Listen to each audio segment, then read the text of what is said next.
जालिमों ने बाजू कलम किए। अजरुकुम अल्लाह, अल्लाह आपको सिवाय हमें अहले बैत के कोई गम ना दे। मुअज़्ज़मा दे के कहती हैं, खतीब ये बता, जब मेरे बेटे के बाजू कलम हुए, मेरा बेटा ज़ीन पे था या ज़मीन पे?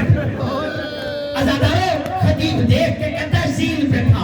अब मुअज़्ज़मा रोई है, रो के कहती है, खतीब ये बता, जिसके बाजू ना हो वो घोड़े से गिरता बिस्तर है।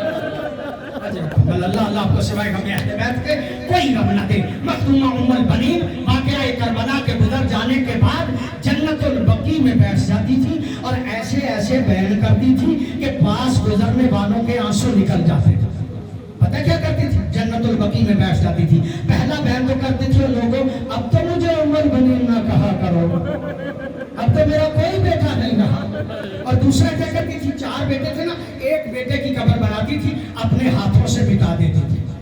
फिर दूसरे बेटे की कब्र बनाती थी, फिर हाथों से मिटा देती थी। फिर तीसरे बेटे की कब्र बनाती थी, फिर हाथों से मिटा देती थी। फिर अब्बास की कब्र बना के हाथों से मिटा के कहती थी, बेटा तुम्हें नहीं रोना, मैं उसे रोऊंगी जो ज़हरा का फर्जंद है, उसे रोऊंगी जो ज़हरा का फर्जंद है। मिरवान इब्ने हकम बड़ा मलून है, कहता है एक दिन मैं भी गुजर रहा था, मखदूमा बयान कर रही थी, मेरे भी आंसू निकल गए। कहता है मैं गुजर रहा था, मखदूमा कह रही थी, बेटा अब्बास, लोग कहते हैं कि तेरे बाजू कलम हो गए, लोग कहते हैं कि तेरे बाजू कलम हो गए, लेकिन बेटा अब्बास मेरा मानने को जी नहीं चाहता।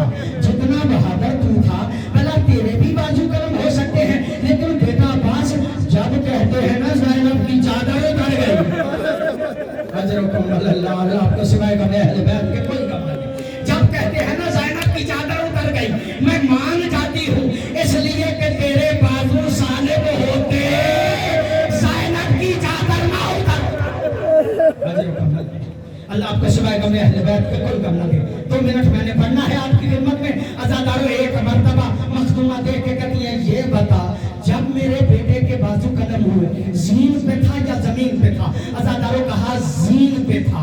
कहा ये तो बता, जिसके बाजू ना हो वो घोड़े से गिरता किस तरह है? अज़ादारो मुझे माफ फरमाइएगा, खतीब देख के कहता, बीबी आपका बेटा घोड़े से ऐसे गिरा जैसे 11 मुहर्रम को ज़ैनब नाशाए हुसैन